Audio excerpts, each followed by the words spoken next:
मां,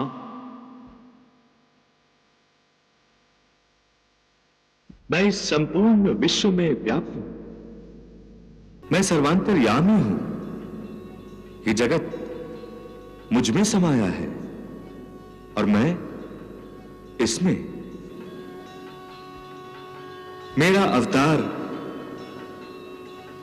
द्वंद्वों की कीच में फंसे मानवों को सीधी राह पर लाने के लिए ही हुआ है।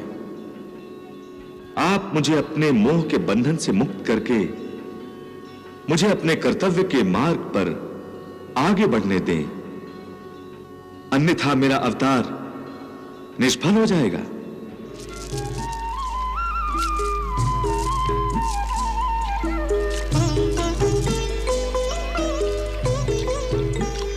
शीघ्र हमें उस पार ले चलो नाविक, वहां आचार्य हमारी प्रतीक्षा कर रहे हैं। रुकिए, हमें भी साथ ले लीजिए। प्रतीक्षा करो, ये नाव हमें उस पार छोड़कर वापस आ रही है। नाविक, शीघ्रता से ले चलो हमें।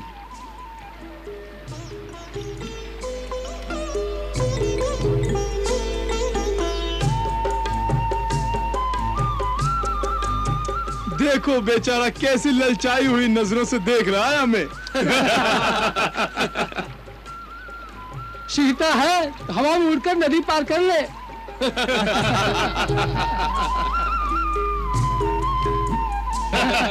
अथवा भागकर लांग जा नदी के जल के ऊपर से।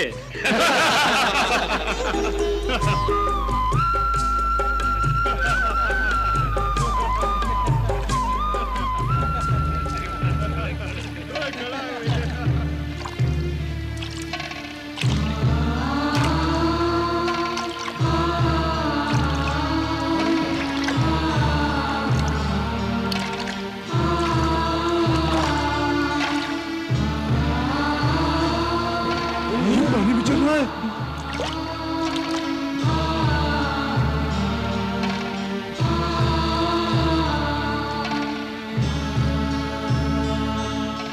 अरे, जो मैं देख रहा हूं वो सत्य है क्या?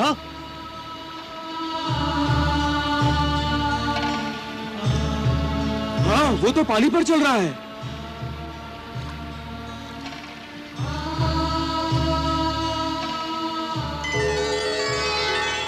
अरे, कहाँ गया? कहाँ गया? अदृश्य हो गया। अरे, ये तो चमत्कार हो गया।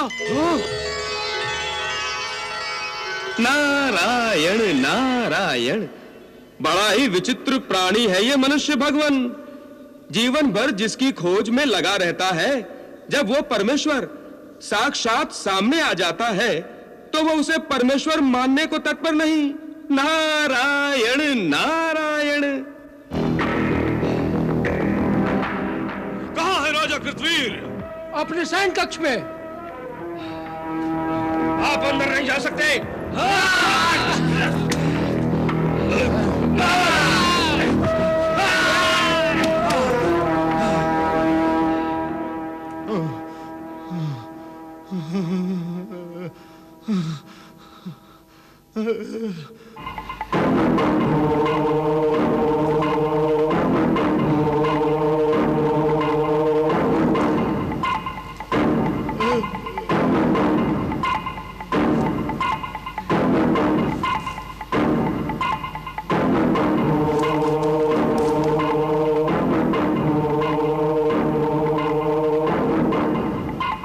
उठ कृतवीर!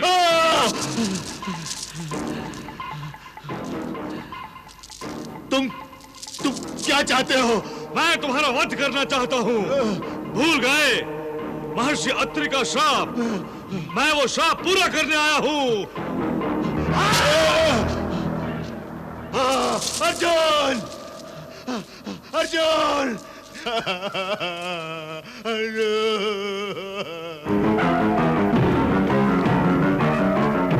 अर्जुन! क्या हुआ पिताश्री? वो फिर आया था। कौन? ब्राह्मण। ब्राह्मण? हाँ अर्जुन, मेरे कितने सैनिक मार दिए, मेरे द्वार रक्षकों का भी वध कर दिया, मेरा भी वध कर देता वो, यदि तुम ना आ जाते। पिताश्री आप? अर्जुन, अर्जुन, तुम मुझे अकेले छोड़कर मत जाना अर्जुन। नहीं, मैं तुम्हें कभी अपने से दूर नहीं होने दूंगा। कभी अपने से दूर नहीं होने दूंगा। पिताश्री, आप व्यर्थ ही भयभीत हो रहे हैं। यहाँ कोई नहीं आया है, यहाँ कोई नहीं आया है पिताश्री। आपने अवश्य कुछ स्वप्न देखा होगा। स्वप्न? हाँ पिताश्री, स्वप्न। ये देखिए, देखिए आपके सैनिक जीवित हैं, और वो देखिए आपके द्वार रक्षक, वो अपना परम कर्तव्य निभा रहे हैं पिताश्री।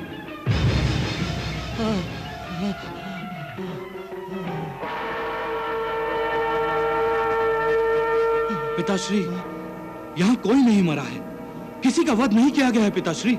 यहाँ कोई नहीं आया है और न ही कोई आ सकता है।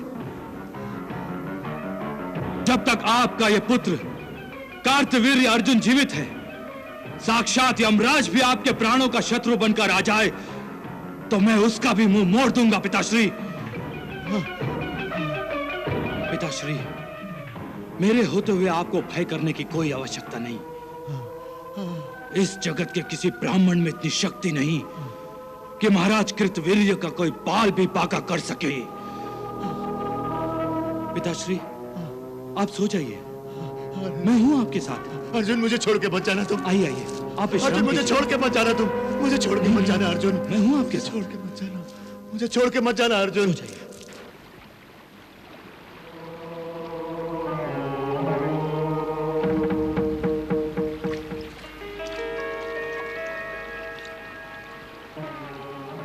अरे, ये तो वही है। यही तो पानी पे चल रहा था। यह अवश्य कोई महान आत्मा है। कोई बहुत बड़े योगी और तपस्वी जान पड़ते हैं। हमें इनकी शरण में जाना चाहिए। चलो चलो चलो चलो चलो चलो। प्रणाम गुरुदेव।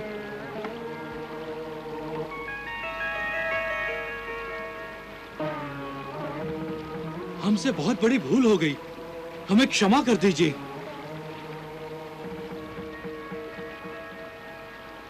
हमें अपनी शरण में ले लीजिए, हमें अपना शिष्य बना लीजिए।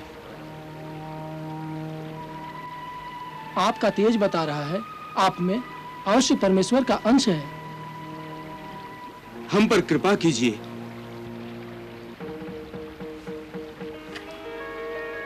अब हम आपके चरणों को छोड़कर कहीं नहीं जाएंगे।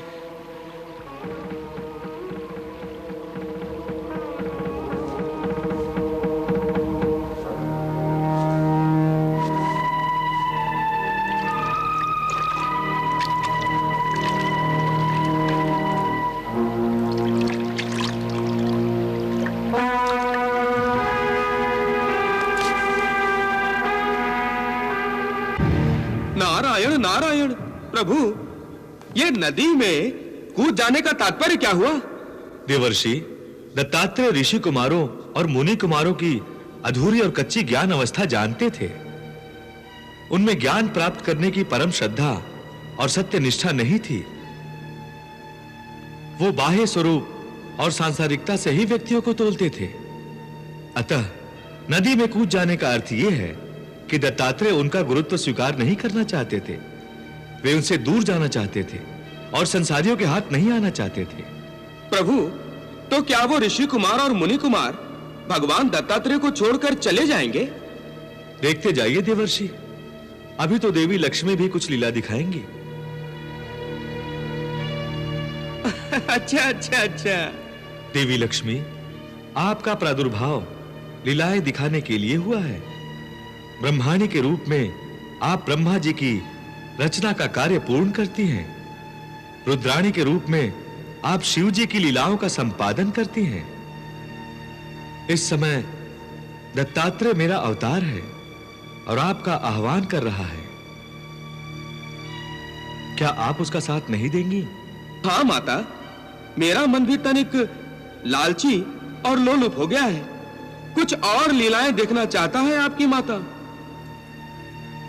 मुझ पर और पृथ्वी वासियों पर उपकार कीजिए और अपनी लीलाओं के माध्यम से हमें ज्ञान और शिक्षा दीजिए।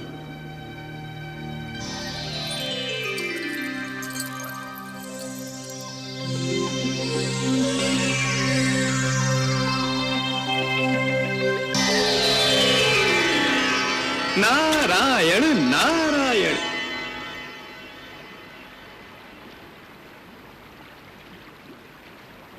3 दिन हो गए। 3 दिन तक कोई जल में कैसे रह सकता है? क्यों नहीं रह सकता? जिसे जल योग की क्रिया आती है वो रह सकता है। उनके तेज से लगता था वो भी कोई बहुत बड़े योगी है। हम भी यहाँ से हिलने वाले नहीं। वो कभी न कभी तो बाहर आएंगे।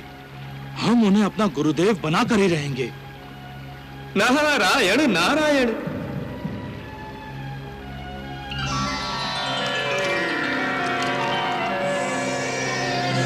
अरे वो बाहर आ रहे हैं।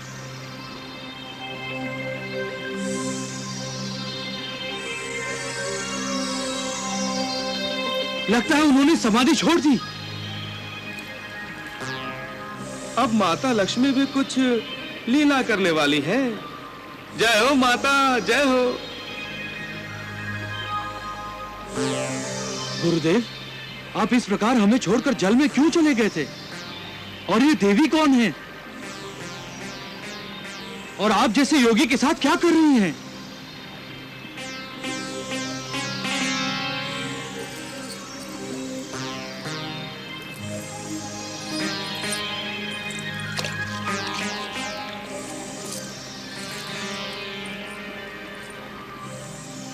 हमें तो अपनी आंखों पर विश्वास ही नहीं हो रहा है। एक योगी, वो भी एक स्त्री के साथ। ये स्त्री आई कहां से? अरे ये सब तो माया है, माया गुरुदेव की। ये ऋषि पुत्र आपको वैरागी बना देंगे प्रिया। इनकी ओर मत देखिए। सोचिए, केवल हम दोनों हैं यहाँ पर।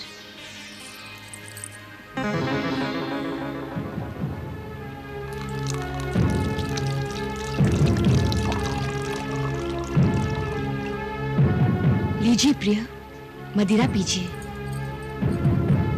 फिर हम विहार पर चलेंगे।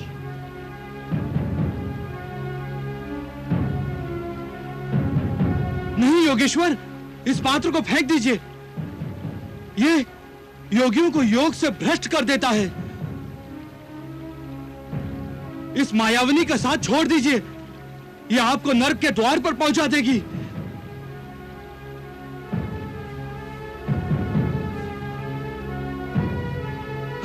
छी छी छी छी, सब भ्रष्ट कर दिया। चलो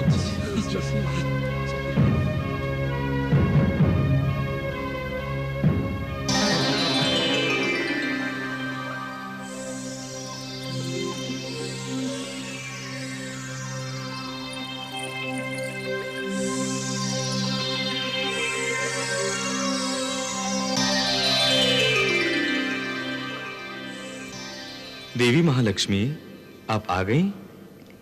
आपकी आज्ञा का पालन ठीक से हुआ ना प्रभु? देवी, आपकी इस छोटी सी लीला ने मेरे योगेश्वर रूप को बचा लिया। आप धन्य हैं। नारायण नारायण। देखा आपने देवर्षि नारद, जिस तरह कमल कीचड़ में खिलता है परंतु उस पर कीचड़ का कोई प्रभाव नहीं होता, उसी प्रकार संसारी व्यक्ति संसार में रहकर उन पापों से निर्लिप्त रहे तो केवल उसी को सच्चा ज्ञान प्राप्त करने का अधिकार होता है। प्रभु, इन ऋषि कुमारों और मुनि कुमारों की सांसारिक दृष्टि अभी पूरी तरह से लुप्त नहीं हुई है, तभी तो उन्हें ये मदिरा और स्त्री वाले दत्तात्रेय बुरे लगे। इसीलिए दत्तात्रेय उन्हें ज्ञान प्रदान करने के लिए तैयार नहीं हुए। हाँ। इस प्रकार अपनी लीला से भगवान श्री दत्तात्रेय ने ऋषि कुमारों को भ्रमित करने देवी लक्ष्मी की सहायता ली और श्री दत्तात्रेय एकांत में अपना तपोबल बढ़ाने के लिए तपस्या करने बैठ गए।